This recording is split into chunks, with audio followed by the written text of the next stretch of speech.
BNP అధినేత తారిక్ రెహమాన్ ఈ నెల 17న బంగ్లాదేశ్ ప్రధానిగా ప్రమాణ స్వీకారం చేయబోతున్నారు. కాగా ప్రమాణ స్వీకార కార్యక్రమానికి ప్రధాని నరేంద్ర మోదీకి ఆహ్వానం అందింది.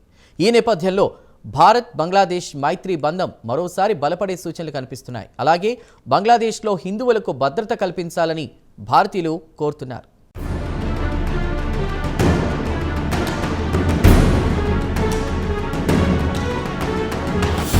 భారత్ బంగ్లాదేశ్ మైత్రి బంధం మరోసారి బలపడే సూచనలు కనిపిస్తున్నాయి. బంగ్లాదేశ్ పార్లమెంటు ఎన్నికల్లో బంగ్లాదేశ్ నేషనలిస్ట్ పార్టీ ఘన విజయం సాధించిన సంగతి తెలిసిందే.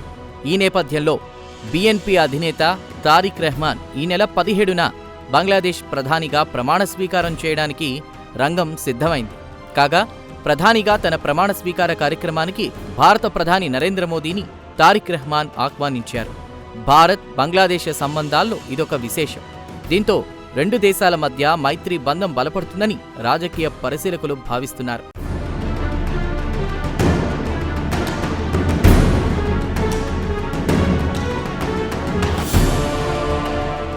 తారిక్ రెహమాన్ ప్రమాణ స్వీకార కార్యక్రమాన్ని బంగ్లాదేశ్ పార్లమెంట్ హౌస్లోని సదరన్ ప్లాజాలో నిర్వహించబోతున్నారు. ఈ మేరకు చకచకా ఏర్పాట్లు జరుగుతున్నాయి. కాగా తారిక్ రెహమాన్ ప్రమాణ స్వీకార కార్యక్రమానికి హాజరు కావాల్సిందిగా మహమ్మద్ యూనుస్ నాయకత్వంలోని బంగ్లాదేశ్ తాత్కాలిక ప్రభుత్వం మొత్తం 13 దేశాలకు ఆహ్వానం పంపింది. వీటిలో భారత్తో పాటు పాకిస్తాన్, చైనా, సౌదీ అరేబియా తదితర దేశాలున్నాయి.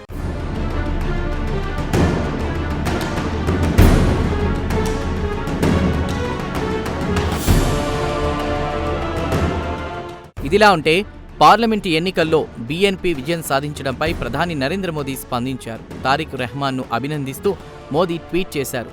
కాగా ఇందుకు ప్రధాని నరేంద్ర మోదీకి తారిక్ రెహమాన్ ధన్యవాదాలు తెలిపారు.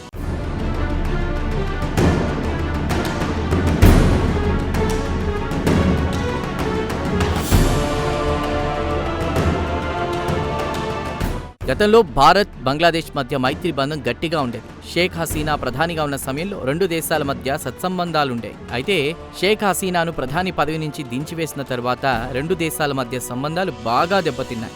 మహమ్మద్ యూనుస్ నాయకత్వంలోని బంగ్లాదేశ్ తాత్కాలిక ప్రభుత్వం భారత్ వ్యతిరేక వైఖరి తీసుకుంది. వాస్తవానికి బంగ్లాదేశ్ ఆవిర్భావంలో భారత్దే కీలక పాత్ర. అయితే మహమ్మద్ యూనుస్ ప్రభుత్వం గతంలో భారత్ చేసిన సాయాన్ని మరిచింది. భారత్ పట్ల విద్వేష వైఖరి అవలంబించింది.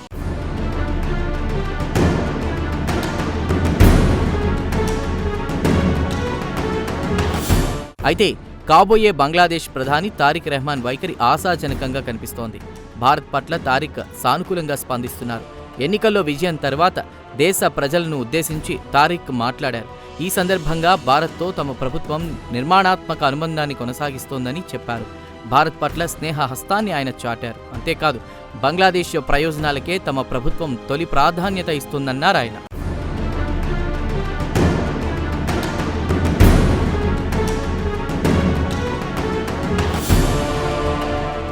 ఇదిలా ఉంటే క్రిందటి ఏడాది బంగ్లాదేశ్ విద్యార్థుల ఉద్యమం నేపథ్యంలో ప్రధాని పదవి నుంచి షేక్ హసీనా వైదొలిగిన సంగతి తెలిసిందే. దీంతో ఆమె కట్టుబట్టలతో బంగ్లాదేశ్ విడిచిపెట్టారు. ఈ నేపథ్యంలో షేక్ హసీనాకు భారత ప్రభుత్వం ఆశ్రయం ఇచ్చింది.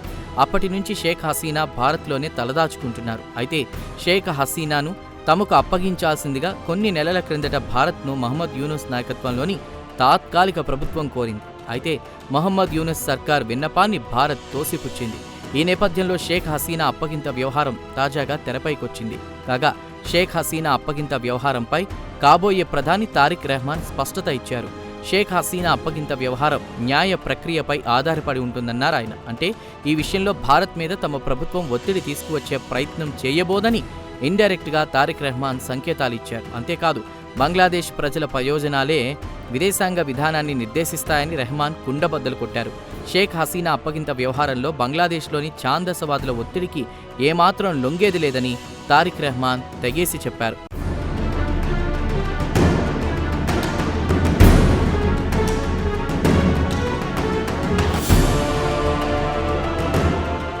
ఇదిలా ఉంటే మహమ్మద్ యూనుస్ తాత్కాలిక ప్రభుత్వంలో బంగ్లాదేశ్ సామాజిక పరిస్థితులు మారిపోయాయి.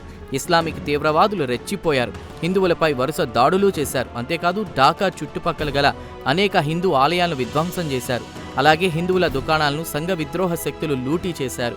అయితే ఈ ఇస్లామిక్ తీవ్రవాదులను మహమ్మద్ యూనుస్ సారథ్యంలోని తాత్కాలిక ప్రభుత్వం నియంత్రించలేకపోయింది.